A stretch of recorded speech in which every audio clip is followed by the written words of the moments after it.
আমরা এখন ঝিনাইদহ নারকেলবাড়িয়া মেলায় দেখতেছি বিভিন্ন ধরনের পণ্য ক্রয় বিক্রয়। তো এখন দুপুর টাইমে দেখা যায় যে এখানে ক্রেতার আগমন কম আছে। সাধারণত বিকেলে সন্ধ্যাবেলায় অনেক দর্শক এখানে ভিড় জমা করে।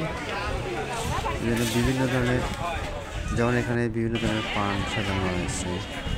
এরপরে আমাদের এখানে দোলনা দেখতে পাচ্ছি, নৌকা একটি মেশিনের সাহায্যে দোল দেয়। এরপরে দেখতে পাচ্ছি আমরা বিভিন্ন ধরনের বাচ্চাদের খেলনার জিনিস, অনেক রকমের দোকানগুলোতে সাজানো মনমুগ্ধকর গ্রামগঞ্জের দোকানের মধ্যে ছোটদের আনন্দ ও বিনোদন কেন্দ্র দেখা যাচ্ছে। আমরা এখানে অনেক কিছু দেখতে পাচ্ছি। ছোট শিশুরা এগুলা দেখে অনেক খুশি হয় এবং খুব মজা পায়।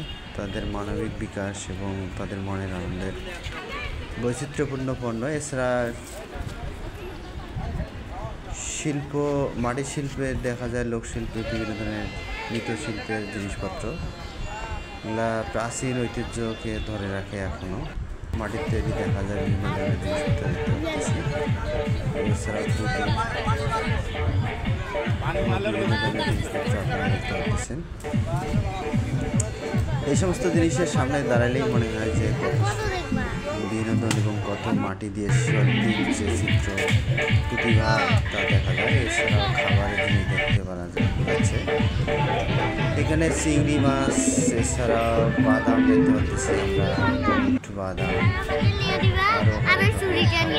ঠিক আছে, মিষ্টি মিষ্টান্ন, এছাড়াও বাদাম, এছাড়াও মেলার মধ্যে দেখতে পাচ্ছি বটি, ছুরি, কাঁটা, এগুলা দিয়ে দৈনন্দিন জীবন জিনিসপত্র ব্যবহার করা হয়। তো সবাইকে ধন্যবাদ। এরপরে আবারও কোনো ভিডিও নিয়ে কথা হবে।